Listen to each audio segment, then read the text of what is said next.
Life on the Mississippi, Chapter 25. Chapter 25. From Cairo to Hickman. The scenery, from St. Louis to Cairo 200 miles is varied and beautiful. The hills were clothed in the fresh foliage of spring now, and were a gracious and worthy setting for the broad river flowing between. Our trip began auspiciously, with a perfect day, as to breeze and sunshine, and our boat threw the miles out behind her with satisfactory dispatch. We found a railway intruding at Chester, Illinois. Chester has also a penitentiary now, and is otherwise marching on. At Grand Tower, too, there was a railway, and another at Cape Girardeau. The former town gets its name from a huge, squat pillar of rock, which stands up out of the water on the Missouri side of the river, a piece of nature's fanciful handiwork, and is one of the most picturesque features of the scenery of that region.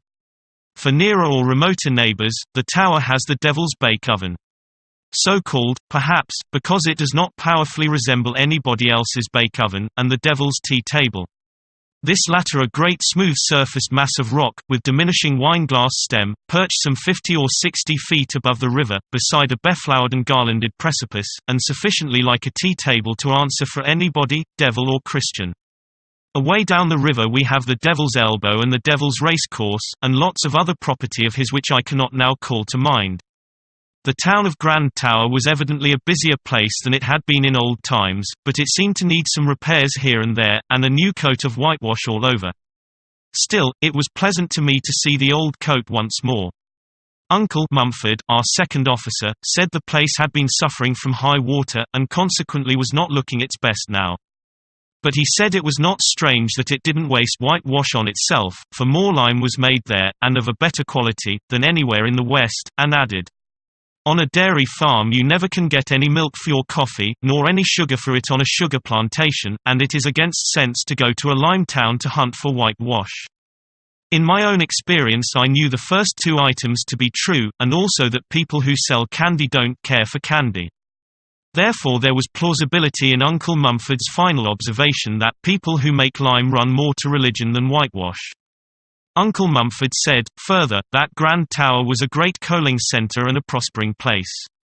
Cape Girardeau is situated on a hillside, and makes a handsome appearance. There is a great Jesuit school for boys at the foot of the town by the river. Uncle Mumford said it had as high a reputation for thoroughness as any similar institution in Missouri. There was another college higher up on an airy summit. A bright new edifice, picturesquely and peculiarly towered and pinnacled, a sort of gigantic casters, with the cruets all complete. Uncle Mumford said that Cape Girardeau was the Athens of Missouri, and contained several colleges besides those already mentioned, and all of them on a religious basis of one kind or another.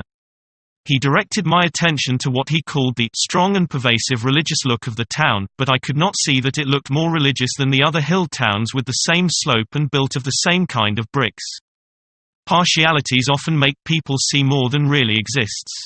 Uncle Mumford has been 30 years a mate on the river. He is a man of practical sense and a level head, has observed, has had much experience of one sort and another, has opinions.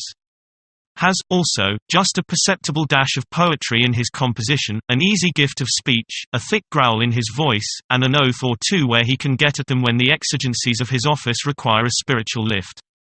He is a mate of the blessed old-time kind, and goes gravely damning around, when there is work to the fore, in a way to mellow the ex-steamboatman's heart with sweet soft longings for the vanished days that shall come no more. "Git up there you.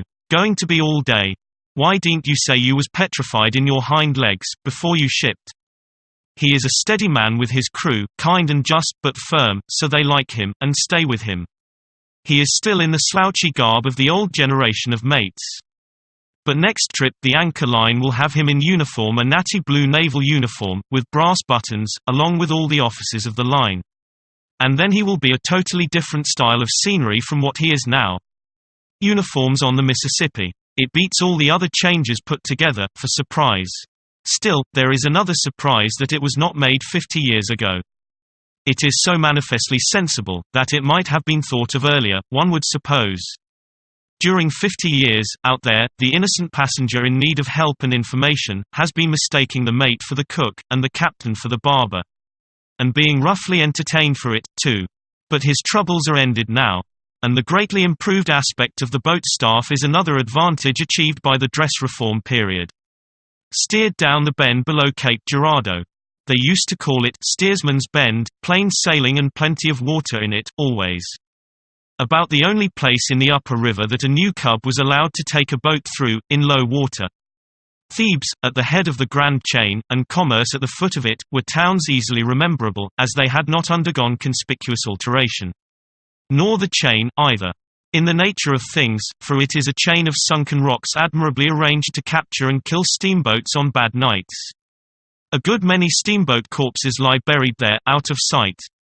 Among the rest my first friend the Paul Jones, she knocked her bottom out, and went down like a pot, so the historian told me Uncle Mumford. He said she had a grey mare aboard, and a preacher. To me, this sufficiently accounted for the disaster. As it did, of course, to Mumford, who added, "But there are many ignorant people who would scoff at such a matter, and call it superstition. But you will always notice that they are people who have never travelled with a grey mare and a preacher. I went down the river once in such company. We grounded at Bloody Island. We grounded at Hanging Dog, we grounded just below this same Commerce, we jolted Beaver Dam Rock, we hit one of the worst breaks in the graveyard behind Goose Island. We had a roustabout killed in a fight. We burnt a boiler, broke a shaft, collapsed a flue, and went into Cairo with 9 feet of water in the hold. May have been more, may have been less. I remember it as if it were yesterday. The men lost their heads with terror. They painted the mare blue, in sight of town, and threw the preacher overboard, or we should not have arrived at all.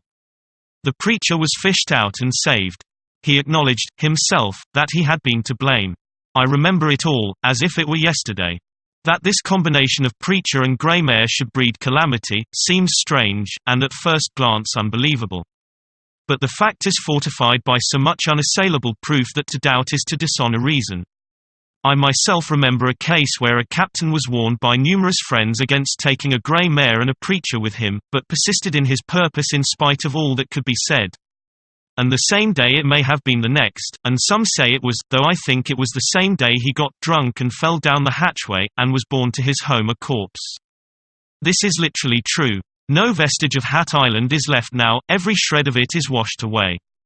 I do not even remember what part of the river it used to be in, except that it was between St. Louis and Cairo somewhere.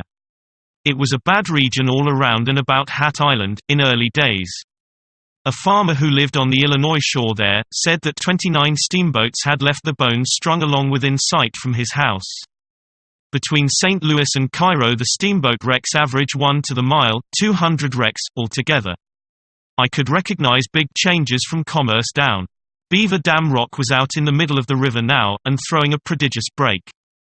It used to be close to the shore, and boats went down outside of it. A big island that used to be away out in mid-river, has retired to the Missouri shore, and boats do not go near it anymore. The island called Jacket Pattern is whittled down to a wedge now, and is booked for early destruction. Goose Island is all gone but a little dab the size of a steamboat. The perilous graveyard, among whose numberless wrecks we used to pick our way so slowly and gingerly, is far away from the channel now, and a terror to nobody. One of the islands formerly called the Two Sisters is gone entirely. The other, which used to lie close to the Illinois shore, is now on the Missouri side, a mile away. It is joined solidly to the shore, and it takes a sharp eye to see where the seam is. But it is Illinois ground yet, and the people who live on it have to ferry themselves over and work the Illinois roads and pay Illinois taxes, singular state of things. Near the mouth of the river several islands were missing, washed away. Cairo was still there, easily visible across the long, flat point upon whose further verge it stands. But we had to steam a long way around to get to it. Night fell as we were going out of the upper river and meeting the floods of the Ohio. We dashed along without anxiety. For the hidden rock which used to lie right in the way has moved upstream a long distance out of the channel. Or rather, about 1 county has gone into the river from the Missouri point, and the Cairo point has made down and added to its long tongue of territory correspondingly. The Mississippi is a just and equitable river. It never tumbles one man's farm overboard without building a new farm just like it for that man's neighbor. This keeps down hard feelings. Going into Cairo, we came near killing a steamboat which paid no attention to our whistle and then tried to cross our bows. By doing some strong backing, we saved him. Which was a great loss, for he would have made good literature. Cairo is a brisk town now, and is substantially built, and has a city look about it which is in noticeable contrast to its former estate, as per Mr. Dickens's portrait of it. However, it was already building with bricks when I had seen it last, which was when Colonel, now General, Grant was drilling his first command there. Uncle Mumford says the libraries and Sunday schools have done a good work in Cairo, as well as the brick masons. Cairo has a heavy railroad and river trade, and her situation at the junction of the two great rivers is so advantageous that she cannot well help prospering. When I turned out, in the morning, we had passed Columbus, Kentucky, and were approaching Hickman, a pretty town, perched on a handsome hill.